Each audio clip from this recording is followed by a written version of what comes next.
Halo, assalamualaikum warahmatullahi wabarakatuh. Welcome back with me, Miss Wiksi Lestari. And today we would like to talk about historical recontext.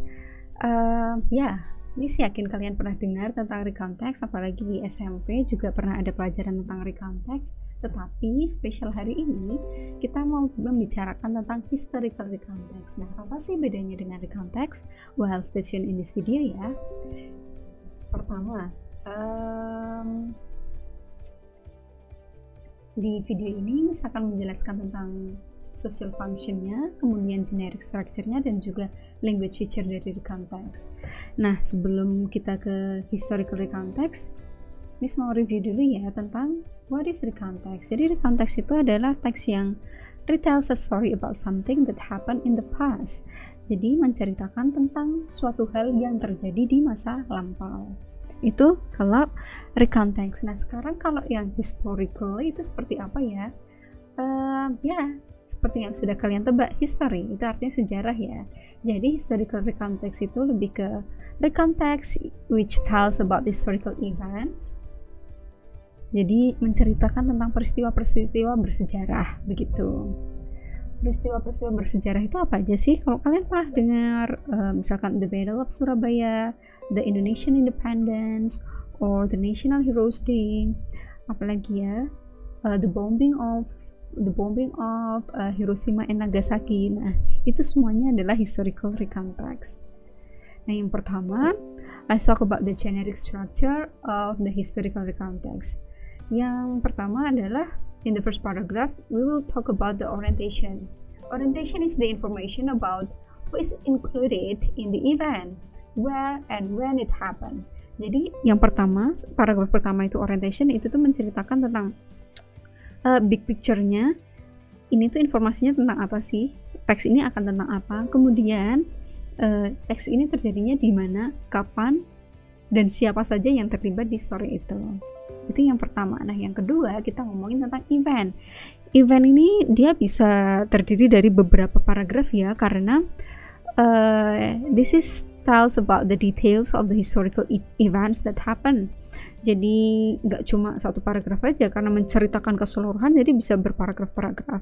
Well, and then the last one is reorientation. This reorientation is the writer's comment about the historical events that told in the text. Jadi ini tuh ke paragraf akhiran yang menceritakan tentang komentar penulis tentang cerita ini. Jadi misalkan ya tentang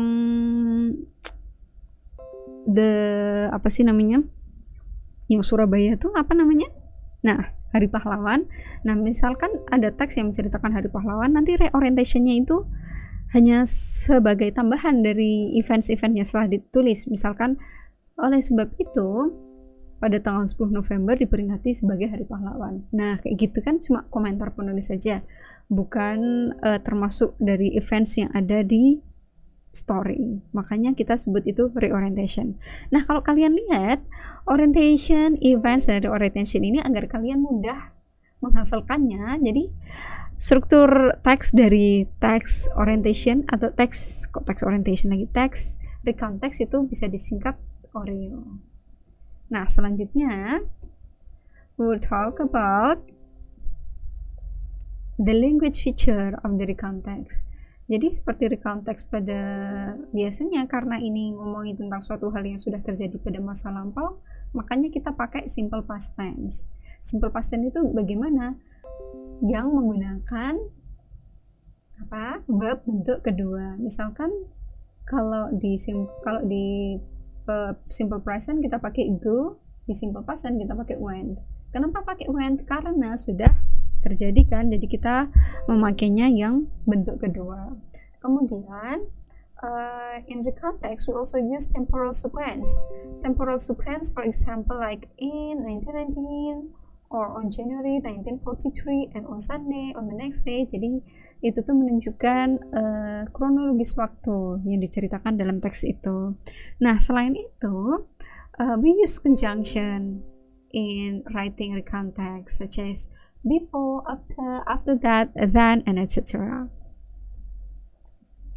Well, class, after that I would like to show you a text about the context.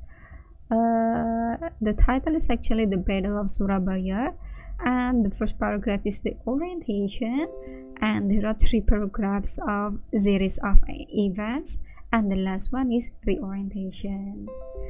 Nah, reorientation itu hanya tambahan setelah selesainya events yang ditulis, seperti however the same battle proved